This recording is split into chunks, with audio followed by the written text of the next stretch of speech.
अस्सलाम वालेकुम। आज हमारी वीडियो का टॉपिक है मसल्स एंड मूवमेंट और ये बहुत ही इंपॉर्टेंट लॉन्ग क्वेश्चन है। तो हमने देखना है कि बोन्स में मूवमेंट होती कैसे है।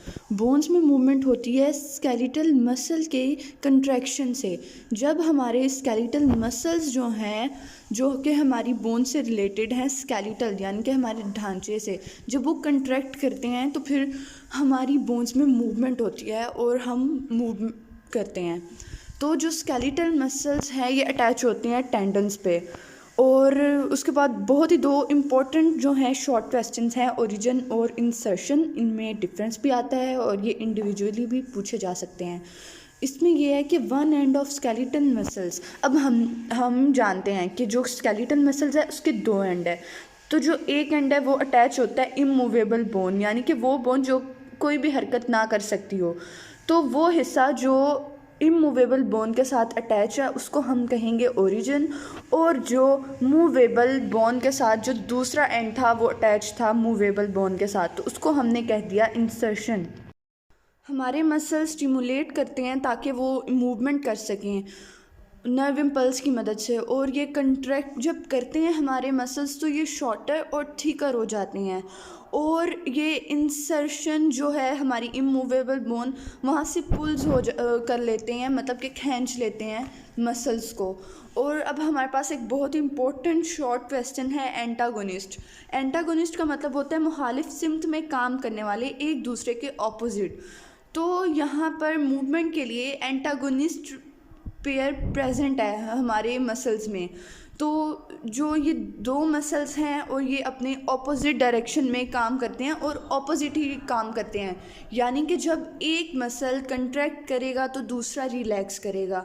इस फिनोमेना को हम एंटागोनिस्टिज्म कहते हैं। और एंटागोनिस्टिज्म भी बहुत ही इम्पोर्टेंट शॉर्ट क्वेश्चन है बोर्ड के पॉइंट ऑफ व्यू से।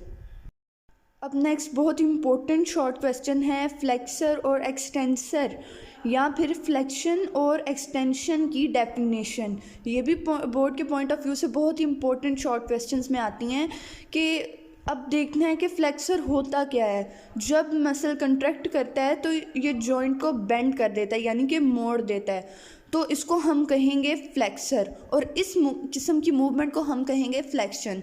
और एक्सटेंसर की बात करें तो जब एक मसल कंट्रैक्ट करता है तो ये जॉइंट को स्ट्रेटन कर देता है, यानी कि सीधा कर देता है। अब इसको हम कहेंगे एक्सटेंसर और इस मूवमेंट को करेंगे हम extension. Again important short questions हैं बाइसेप और ट्राइसेप में डिफरेंस, या फिर ये इंडिविजुअली भी पूछ सकते हैं। तो बाइसेप इन फ्लेक्सर मसल होता है और ये फ्रंट ऑफ अपर बोन पर पाया जाता है। और ट्राइसेप एक्सटेंसर मसल होता है और बैक ऑफ आर्म पाया जाता है। अब फ्लेक्सर का हमें पता है, फ्लेक्सर मसल क्या होता है, ये जॉइंट को मोड़ देता है बाइसेप। और ट्राइसेप क्या करता है, ये जॉइंट को स्ट्रेटन कर देता है, जैसा कि हमने पीछे वो पॉइंट्स पढ़े थे।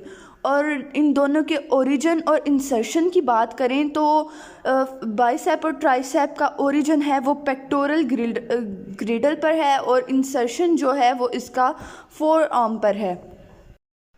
अब जो है ये बाइसेप कंट्रैक्ट कर गया है और जो फोर आर्म है वो पुल्ड अपवर्ड, यानी कि जॉइंट जो था बेंड हो गया था बाइसेप की वजह से, यानी कि फ्लेक्शन हुई यहाँ पर।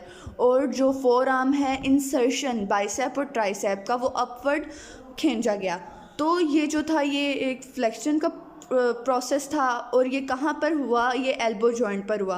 अब फ्लेक्शन के अंदर जो ट्राइसेप है उसका कोई रोल नहीं। इसका मतलब ये है कि जो ट्राइसेप है वो रिलैक्स कर रहा है और बाइसेप कॉन्ट्रैक्ट करेगा। अब इसी तरह जो ट्राइसेप है वो भी बाइसेप का मतलब ऑपोजिट फिनोमेना है।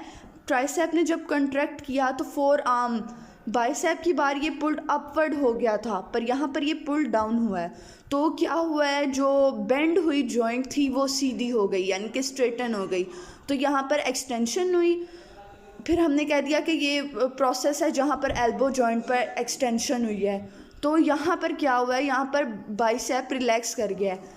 अब एंटागोनिस्टिक और एंटागोनिस्टिज्म में हमने यही सीखा कि किस तरह जब एक कॉन्ट्रैक्ट करेगा तो दूसरा रिलैक्स करेगा और एक दूसरे से अपोजिट वो मूवमेंट करेंगे जॉइंट्स पर, यानी कि कभी वो बेंड करेगा और कभी स्ट्रेटन होगा। तो इसी तरह से स्केलेटल मसल्स की मूवमेंट होगी।